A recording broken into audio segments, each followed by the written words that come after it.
ایک ایسی دنیا جو بازار بن چکی ہو اور جہاں ہر شے نفع و نقصان کی بنیاد پر ناپی جائے، وہاں اخلاقی جرات کا مظاہرہ کرنا انتہائی غیر معمولی بات ہے۔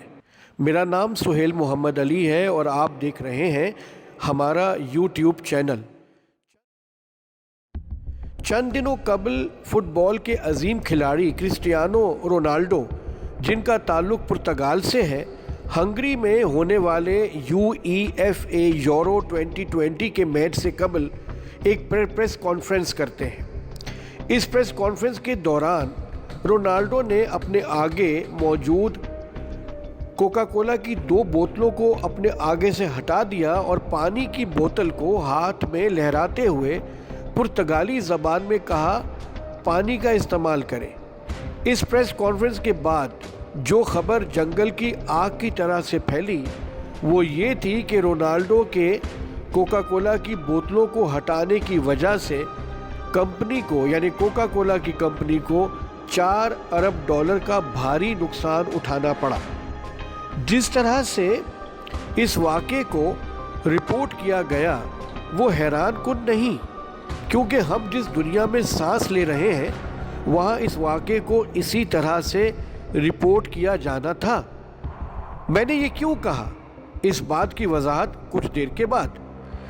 کوکا کولا کمپنی 1892 میں امریکہ میں قائم ہوئی۔ یہ کمپنی 129 سال پرانی ہے۔ کوکا کولا کمپنی دنیا بھر میں امریکہ کی پہچان ہے۔ اس کمپنی کی 2800 مصنوعات ہیں جو 200 ممالک میں دستیاب ہیں۔ یہ مشروبات بنانے والی دنیا کی سب سے بڑی کمپنی ہے۔ اس کمپنی کی بنیاد اٹلانٹا سے تعلق رکھنے والے فارماسسٹ جان ایس پیمبلٹن نے 1831 سے 1888 کے درمیان رکھی۔ کوکا کولا کا ٹریڈ مارک 1893 میں امریکہ میں رجسٹرڈ ہوا۔ کوکا کولا کمپنی کو یہ اعزاز بھی حاصل ہے کہ یہ مشروب بنانے والی دنیا کی واحد بین الاقوامی کمپنی ہے جسے 1978 میں چین میں اپنی مصنوعات بیچنے کی اجازت ملی۔ کوکا کولا کمپنی اپنی پروڈکٹس کی ایڈورٹائزمنٹ کے لیے سالانہ اربوں ڈالر خرچ کرتی ہے۔ یہاں یہ بات بتانا ضروری ہے کہ پچھلی 1 صدی میں سافٹ ڈرنک کا استعمال ڈرامائی انداز میں بڑھا ہے۔ دلچسپی کی بات یہ بھی ہے کہ ابتدا میں کوکا کولا فارمیسی کی ایک پروڈکٹ تھی، لیکن بعد میں یہ ریفریشنگ ڈرنک کے طور پر دنیا بھر میں مشہور ہوئی۔ آج یہ انڈسٹری سالانہ $60 ارب کماتی ہے۔ یہ انڈسٹری سالانہ 1 ارب لیٹر مشروب تیار کرتی ہے۔ اس انڈسٹری کا اتنی تیزی سے آگے بڑھنا اور بے انتہا منافع کمانا، اس کے پیچھے 2 چیزوں کا ہاتھ ہے، ایک ٹیکنالوجی اور دوسرا ایڈورٹائزمنٹ کے نئے طریقے۔ آج کل کمپنیاں اپنی مصنوعات کی تشہیر یعنی ایڈورٹائزمنٹ کے لیے کھیلوں کو سپانسر کرتی ہیں اور اس کے ساتھ ساتھ ان شخصیات کی مدد بھی لیتی ہیں جو بین الاقوامی شہرت کے حامل ہیں، جن میں فلمی اداکار، اداکارائیں اور کھلاڑی بھی شامل ہیں۔ رونالڈو کے کوکا کولا کی بوتلوں کو ہٹانے سے کمپنی کو ہونے والے نقصان کی خبر تو ہم تک پہنچ گئی، لیکن یاد رکھیے گا کہ اس پیغام کے علاوہ رونالڈو نے 3 ایسے پیغامات دنیا بھر کے انسانوں کو پہنچانے کی کوشش کی جو ہم تک اس طرح نہیں پہنچے جیسے وہ پہنچانا چاہتے تھے۔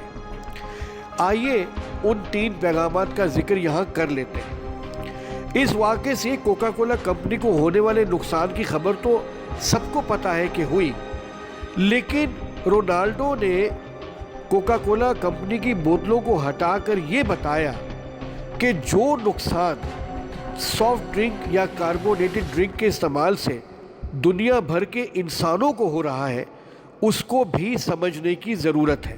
یاد رکھیے گا کہ کاربونیٹڈ ڈرنک سے بہت ساری بیماریاں جو آج سے پہلے موجود نہیں تھیں وہ اب اس دنیا میں موجود ہیں۔ یہاں یہ بات بتانا انتہائی ضروری ہے کہ رونالڈو فٹ بال کی دنیا میں اپنا شاندار ٹریک ریکارڈ رکھتے ہیں اور صحت کے معاملے میں بہت حساس طبیعت کے مالک ہیں۔ انہوں نے کبھی بھی سافٹ ڈرنک کو اپنی زندگی میں شامل نہیں کیا۔ سوچنے کی بات یہ ہے کہ میڈیا نے کوکا کولا کمپنی کے نقصان کی خبر تو دے دی، لیکن جو نقصان کوکا کولا کمپنی اور اس جیسی دیگر کمپنیاں ہمیں پہنچا رہی ہیں اس کا ذکر کسی نے نہیں کیا۔ رونالڈو کا دوسرا پیغام یہ ہے کہ اس دنیا میں انتہائی محتاط انداز میں رہنے کی ضرورت ہے، کیونکہ یہاں ہر چیز بکتی ہے اور یہ دنیا ایک منڈی ہے۔ یہاں منافع کی خاطر انسانی زندگی کو بھی داؤ پر لگایا جا سکتا ہے۔ سوچنے کی بات یہ بھی ہے کہ ملٹی نیشنل کمپنیز اپنے منافع کی خاطر ان افراد کا انتخاب کرتی ہیں جو ایک گڈ ول رکھتی ہیں، اور ایسی شخصیات جنہیں شہرت حاصل ہو وہ بھی لاکھوں لوگوں کو پیسہ لے کر کمپنی کی طرف سے یہ پیغام پہنچانے کی کوشش کرتی ہیں کہ وہ ان مصنوعات کا استعمال کریں۔ یاد رکھیں، رونالڈو نے جس طرح سے یہ عمل کیا اس سے یہ سوال بھی ہمارے ذہن میں اٹھنا چاہیے کہ ایسے بہت سارے شہرت یافتہ لوگ ہیں جو منافع کی خاطر اس طرح کی پروڈکٹ کی تشہیر کرتے ہیں جنہیں شاید وہ خود بھی استعمال نہیں کرتے۔ تیسرا اور آخری پیغام، اور وہ یہ کہ پانی زندگی ہے۔ پانی کی بوتل کو لہراتے ہوئے رونالڈو نے پرتگالی زبان میں کہا کہ پانی استعمال کریں۔ کتنی حیران کن بات ہے کہ دنیا کے کئی ممالک میں سافٹ ڈرنک سستی اور پانی مہنگا ہے۔ جو چیزیں سستی ہیں وہ صحت کے لیے نقصان دہ ہیں، اور جو چیزیں ہماری بنیادی ضرورت ہے وہ مہنگی بھی ہیں اور نایاب بھی ہیں۔ یاد رکھیں، زندہ رہنے کے لیے جن چیزوں کی ضرورت ہوتی ہے انہیں تشہیر کی یا ایڈورٹیزمنٹ کی ضرورت نہیں ہوتی۔ انہیں کبھی بھی یہ نہیں بتانا پڑتا کہ وہ ضروری ہے، لیکن جو چیزیں ہماری ضرورت نہیں ہوتی ان کو اس طرح سے تشہیر کر کے ہم تک پہنچایا جاتا ہے کہ وہ ہمیں ایسا لگتا ہے جیسے وہ ہماری بنیادی ضرورت ہے۔ اللہ حافظ۔